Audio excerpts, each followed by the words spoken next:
Nós vamos fazer agora uma prece para todos nós aqui presentes, encarnados e desencarnados. Deus, diante de Ti entrego minha vida, meus projetos, meus sonhos, minhas petições e Te peço, olhe por nós, Senhor. Entrem com suas providências em todas as áreas da nossa vida e esteja conosco do amanhecer ao anoitecer. Cuida da nossa família, guia nossos passos e nos faça fortes e corajosos para superarmos as dificuldades e os obstáculos. E Te agradecemos então por esse dia e por permaneceres conosco. Agora enviando a nossa luz divina a todos vocês e ao nosso colega que está com a palavra, o Júlio.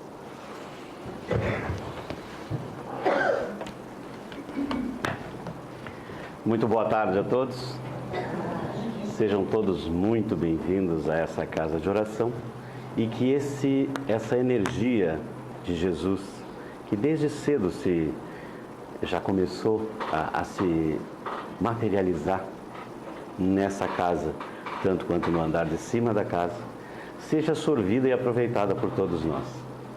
Viemos aqui todas as segundas e sábados nas exposições doutrinárias, como nos outros trabalhos da casa, buscar algo. E o desejo de todos nós é que todos nós venhamos a receber aquilo que viemos buscar. Claro que todos de acordo conforme o merecimento de cada um. O tema de hoje fala sobre auxílio mútuo. Uma semana atrás, talvez um pouco mais, uma colega apresentou esse trabalho, muito bem também apresentado.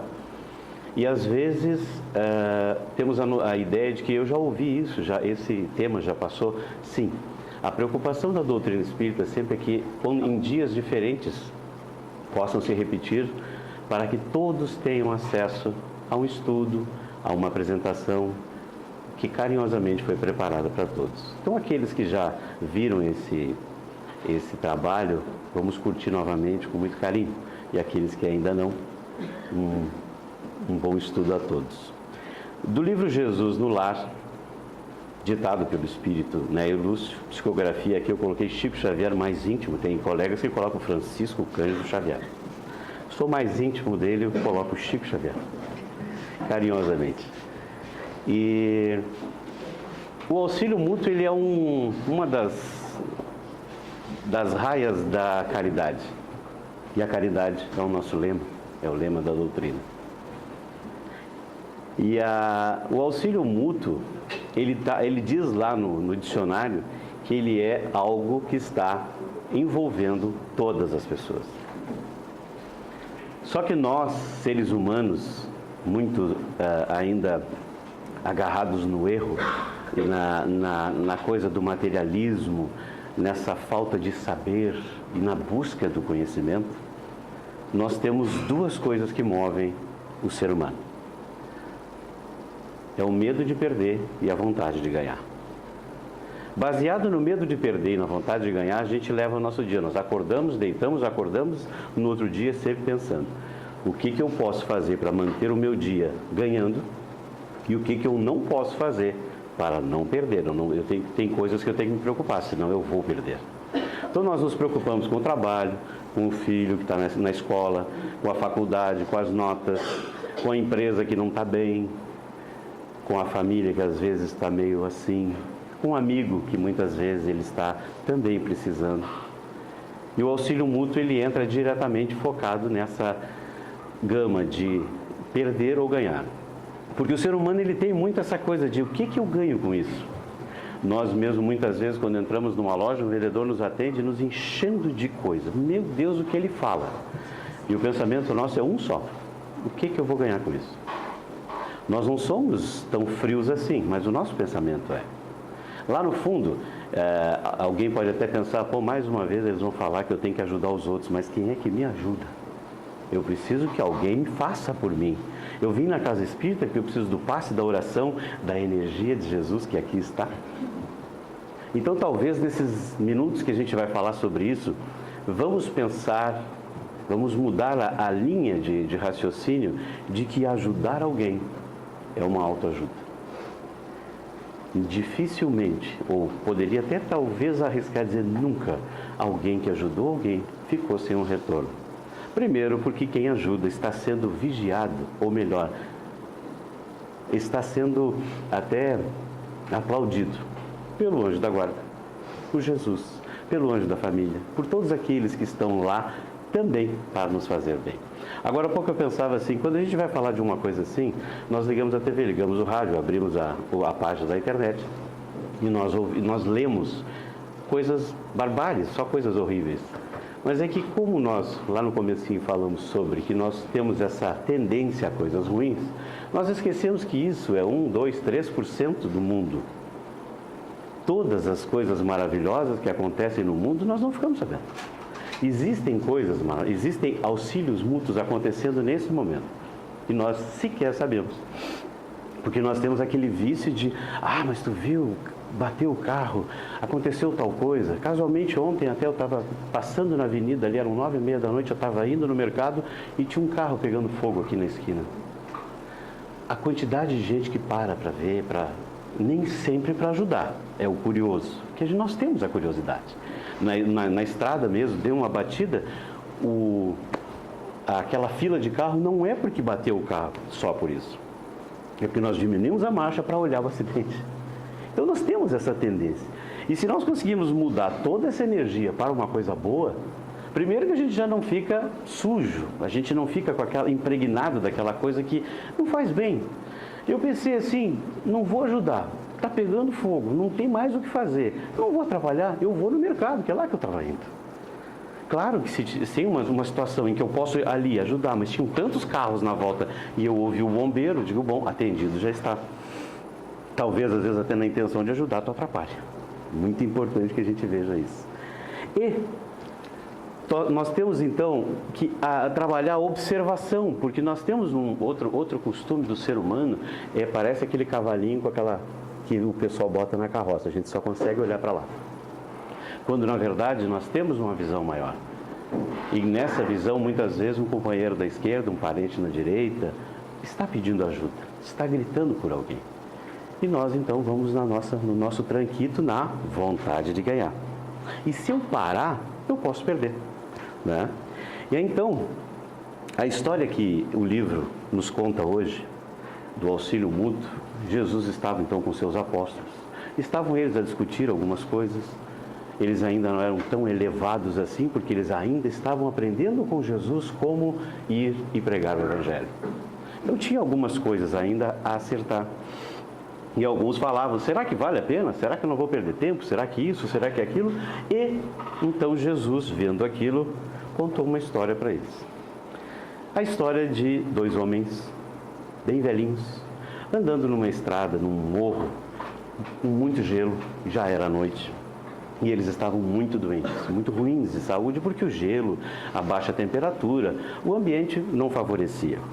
E eles precisavam chegar numa pousada mais adiante. E encontraram uma criança semi-morta na estrada, também em busca de ajuda. E aí um deles disse, e aí, vamos ajudar? E ele disse, não, eu mal posso comigo, vou fazer o quê? Entre eu e essa criança, eu preciso me salvar, eu vou me salvar, eu vou me embora. Só que o coração do outro tinha um pouquinho mais do auxílio mútuo e disse, mas eu não posso deixar essa criança aqui desse jeito, eu preciso fazer alguma coisa. E ele disse, bom, eu vou seguir a minha estrada. E ele então se abraçou, esse que queria ajudar, se abraçou na criança, junto ao corpo dele, pegou o casaco pequeno que tinha e se abraçou. E seguiu, noite afora, com aquele gelo horrível. E foi, conseguiu chegar na tal pousada. A primeira coisa que ele pensou, vou perguntar pelo meu amigo. E o rapaz lá disse, não, aqui não chegou ninguém, o senhor é o primeiro. Ele então entregou a criança para ser atendido, que estava bem mal a criança mesmo, sem morrer. E ele então de manhã foi procurar o amigo dele. E encontraram o amigo dele, mortinho da Silva. Claro, ele perdeu a vida porque ele não pensou em um detalhe que o outro não pensou também, mas pelo auxílio que quis dar, se beneficiou. O calor da criança doente, com o calor dele, os dois se acalentaram. O que aconteceu? Foram suprindo as necessidades de temperatura um do outro. Doentes os dois, cansados os dois, mas chegaram no destino. E aí então falamos agora há pouco, que quando a gente muito menos espera que vai receber alguma coisa, aquela coisa vem. E é uma coisa boa. Muitas vezes nos procuram para agradecer por coisas que a gente nem sabe que fez. E é bom nem saber mesmo. A doutrina já diz que a mão esquerda não sabe o que a direita fez. Então a gente precisa seguir essa máxima, porque quando a gente se envolve com o sentimento de ajudar sem o interesse de um retorno, ele é automático, ele vem. Existe uma frase muito usada na área que eu trabalho que diz: a liderança, ela não é imposta, ela é conquistada. Então, como aquele chefe chega desmandando e pisando em todo mundo, ninguém vai gostar daquele chefe. Mas quando ele mostra como se faz e ele dá o exemplo, as pessoas seguem aquele chefe. Então as coisas não precisam ser impostas, e sim conquistadas. Essa foto que passa aqui é muito interessante, que a maioria das pessoas conhece o trabalho dos médicos, desses brincalhões que vão aos hospitais. Inclusive deu no jornal, eu acho que foi hoje, em Porto Alegre, no Asilo Padre Cacique, em que jovens entraram cantando no asilo com violões e levando flores para as mães de ontem. Por falar nisso, atrasado, feliz Dia das Mães. E elas então, o sorriso daquelas pessoas, que até a menina do asilo disse, já são abandonadas há muitos anos, tem pessoas aí que não recebem gente há 10 anos. E aquele carinho, naquele momento, aquela música e aquela flor, fez com que até a moça que trabalhava lá no asilo chorou. E é um choro de agradecimento, não é um choro de alegria, porque é um choro que naquele momento enche o coração da gente. E se nós formos falar de que há pouco comentamos que é tão pouco o que acontece de ruim no mundo e muito mais coisas boas que a gente não sabe, não vê, meia hora de alegria, meia hora de amor, já dá um gás para aguentar o resto do dia. Porque se a gente for se alimentando de pequenas doses de carinho e de amor, acontece um resultado maravilhoso. E foi aí que eu fui encontrar, que nós encontramos no estudo para essa tarde, a história da Bia. A Beatriz Martins de Souza tem 15 anos e tem uma ONG chamada Olhar de Bia. Tudo começou quando a Bia tinha apenas 6 anos e foi acompanhar o seu pai em um dia de trabalho. Passando pelas ruas de São Paulo, ela viu um grupo de crianças sujas, descalças e pedindo ajuda. Aquela cena incomodou a Bia, com 6 anos. Ela queria ajudar de alguma maneira. Foi quando teve uma ideia simples, mas capaz de arrancar sorrisos. Juntar doces, todo tipo de bala que ela ganhava, ela guardava. Em dezembro de 2006, ela já tinha uma boa quantidade. Só que ela pediu para o pai dela que ela queria a ajuda dele para entregar as balas. E ele se comoveu com aquilo e chamou uns amigos dele para tentar juntar mais um pouco. Afinal de contas, 4 meses ela não tinha juntado tantas balas. Eles conseguiram juntar, com a ajuda dos amigos, 600 kits de doces e brinquedos para as crianças carentes. A partir desse gesto nasceu a ONG Olhar de Bia, que já ajudou mais, pasmem, 100 mil pessoas carentes. Uma criança com 6 anos teve uma atitude de pegar o seu doce e dar para alguém que precisava. E com 15 anos de idade, ou seja, 9 anos depois, ela já estava ajudando 100 mil pessoas. Nunca imaginei chegar tão longe, ela disse. Minha intenção era ajudar aquelas crianças. Naquele dia, eu nunca pensei que os meus docinhos fossem se transformar no Olhar de Bia. Inspirando e ajudando tantas pessoas, diz a Bia, O desejo de ajudar não para por aí. Beatriz pretende cursar jornalismo e ter um programa de cunho social na TV. E ela deixa um recado para todas as crianças que querem ajudar. Crianças, nós, não existe idade para começar e fazer o bem. Aquela frase, quando eu crescer, quando eu puder, quando der tempo, quando eu vou esperar, eu vou procrastinar as coisas sempre, porque precisamos ser mais... Por que a gente precisa ser mais velho para ajudar o próximo? Ela disse. O momento é agora, afirma Bia.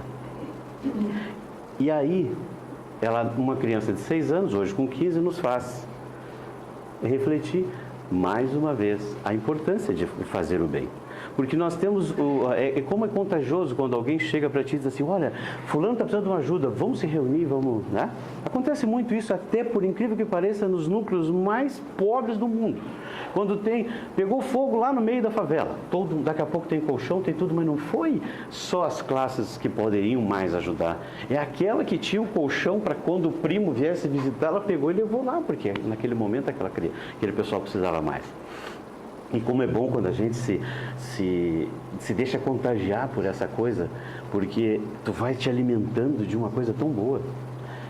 Eu creio que muitos de nós aqui, quando entra na casa espírita e ouve esse silêncio, que a gente está sempre pedindo pelo silêncio, mas é um silêncio tão gostoso, que é um silêncio que a gente faz a prece, é o silêncio que alimenta a alma, é o silêncio da espera por uma exposição.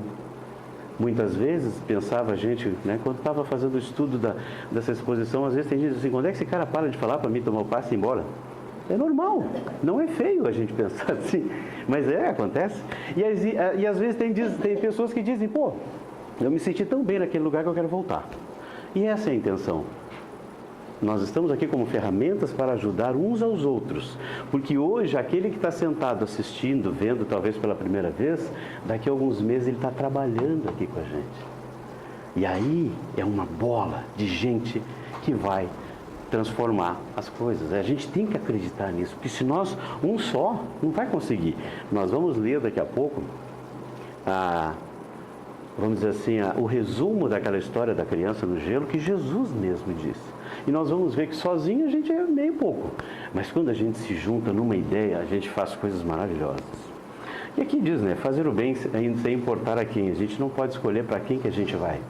E muito importante também, auxiliar o próximo é deixar a porta do retorno aberta. Afinal, em um mundo de tantas provas e desafios, amanhã poderia ser um de nós a precisar. Quem diz que a nossa vida vai ser uma maravilha a vida inteira, né? Quando aquele cara que está trabalhando, concursado, tem excelente salário, uma boa casa, uma família em ordem, será que está na hora dele dizer assim, eu não preciso de mais nada?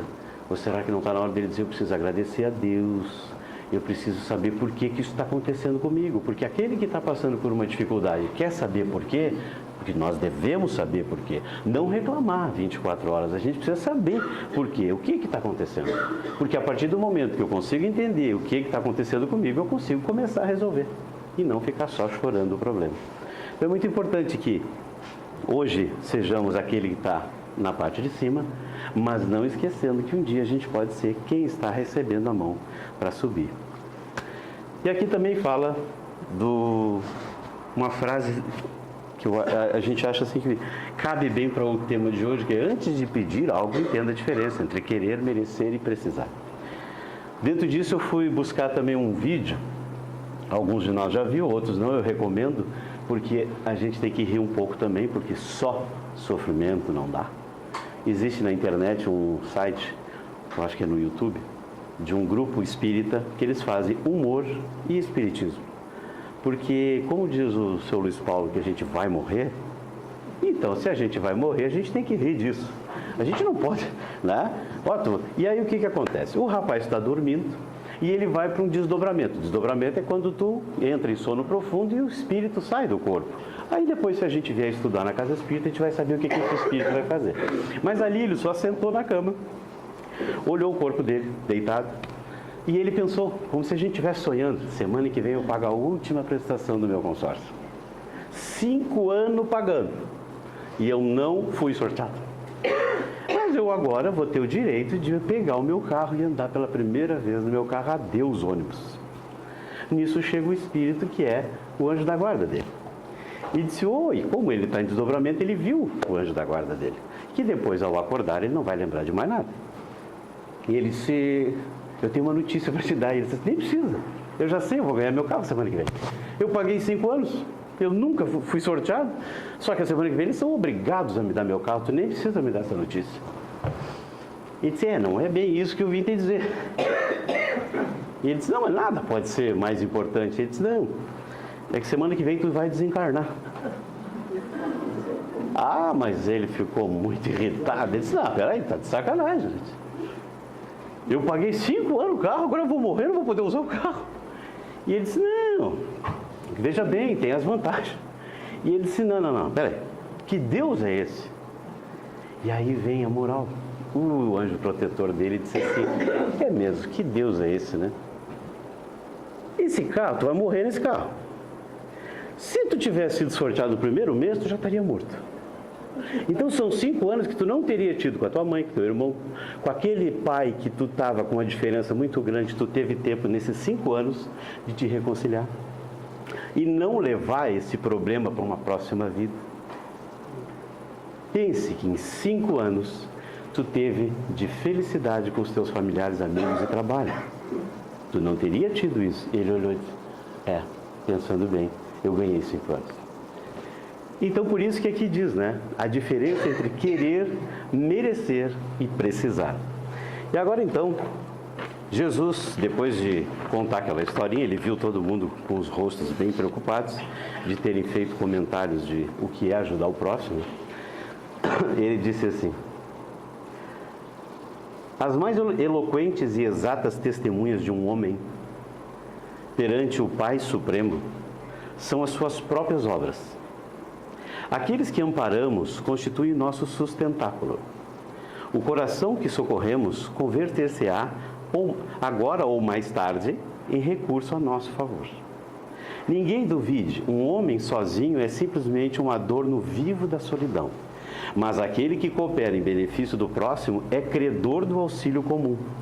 Ajudando, seremos ajudados. Dando, receberemos. Essa é a lei divina. Palavras de Jesus. Parece uma igreja agora falando. E para encerrar, mais uma historinha. Hoje nós podemos falar que é o dia da historinha, né? Eu trouxe um vídeo aqui para nós, para que a gente consiga encerrar esse trabalho falando sobre o que é realmente fazer o bem.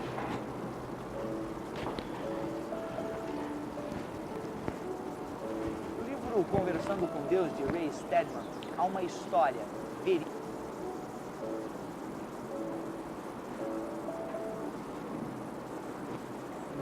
No livro Conversando com Deus, de Ray Stedman, há uma história verídica que foi amplamente difundida através de um sermão do pastor Ed René Kivitz nas redes sociais.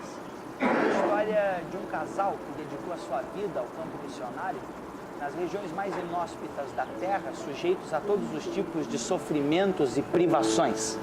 Depois de 50 anos de serviço, eles foram aposentados, jubilados e mandados de volta. Na viagem, eles vinham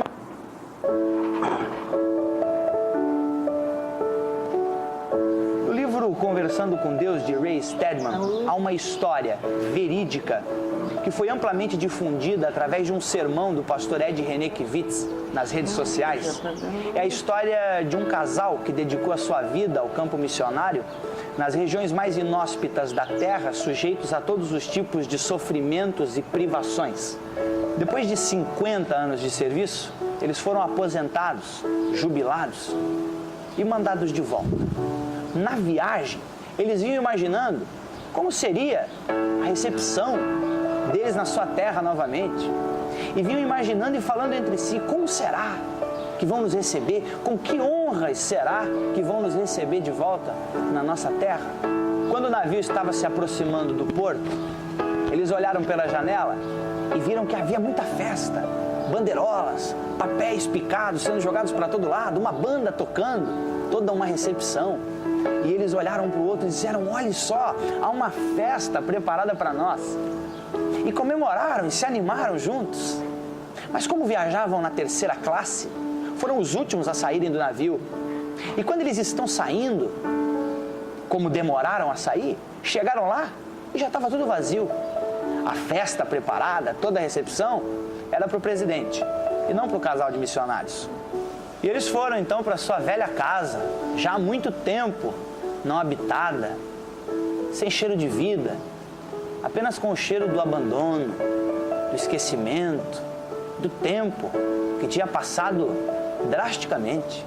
Na sala, alguns porta-retratos empoeirados lembravam-os da sua juventude há muito tempo passada. E o homem, revoltado, saiu batendo portas e disse para sua esposa, eu vou andar. Pergunte aí para o seu Deus Se é isso que Ele tem para nos dar, depois de 50 anos de serviço às pessoas, de serviço ao ministério, de serviço ao Evangelho, e saiu. E o homem andou, até que voltou para casa. E quando voltou, encontrou a sua esposa mexendo alguma coisa na cozinha. Ele perguntou para ela em tom de ironia: e aí? Perguntou para o teu Deus se é isso que Ele tem para nós, quando nos recebe de volta em casa, depois de 50 anos de serviço e de entrega total ao Evangelho? E ela, sem nem se virar para ele, respondeu: sim, perguntei. Ele disse: ah, é? E o que ele respondeu? E ela, ainda sem se virar, apenas disse: ele disse que nós ainda não chegamos em casa. Sabe, se você decidiu amar, eu preciso informar você que você decidiu se incomodar. Amar dói. O amor causa dor. Amar é incomodar-se. Dedicar-se a alguém é desgastar-se em prol do alguém. É como diz aquele dito popular: fazer o bem sem olhar a quem. É tão óbvio amar que a gente não consegue amar. Olha, deixa eu falar para você, se você decidiu amar, vão insistir com você e vão dizer que não vale a pena. Vão dizer que todo e qualquer sacrifício nessa direção é vão, é vazio, não tem finalidade alguma e não chegará a resultado positivo nenhum. Eu fico com as palavras de Paulo de Tarso, apóstolo, na sua primeira carta aos Coríntios, onde ele diz: irmãos amados, sede sempre abundantes e constantes na obra do Senhor, sabendo que todo o vosso trabalho no Senhor não é vão.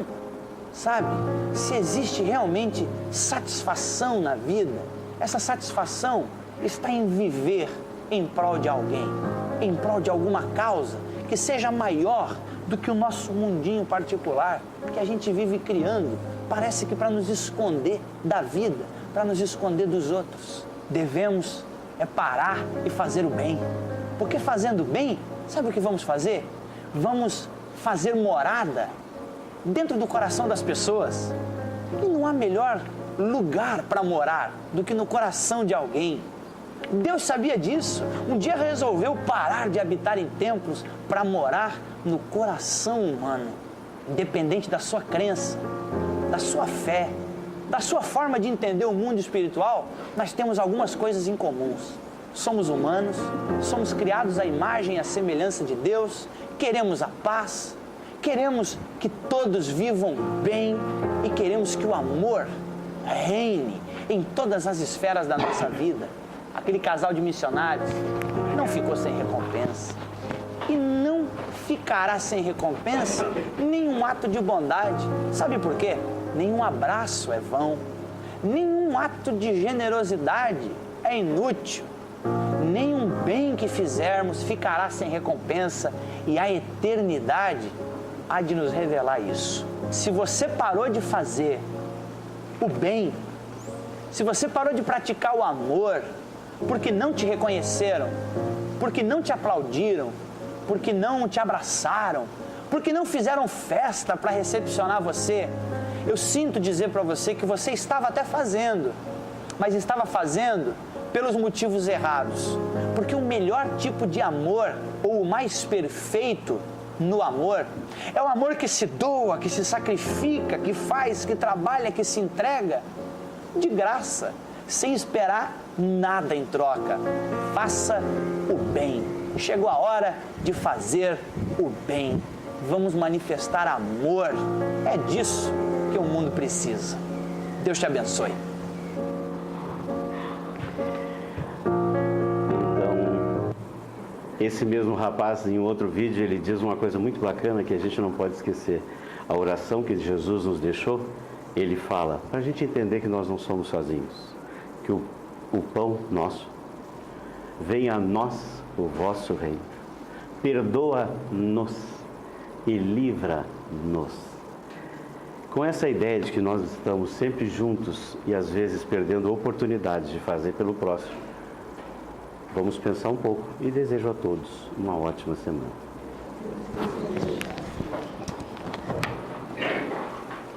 Bem, agora aproveitando essa doce sintonia que aqui nos encontramos, vamos todos juntos então fortalecer, né?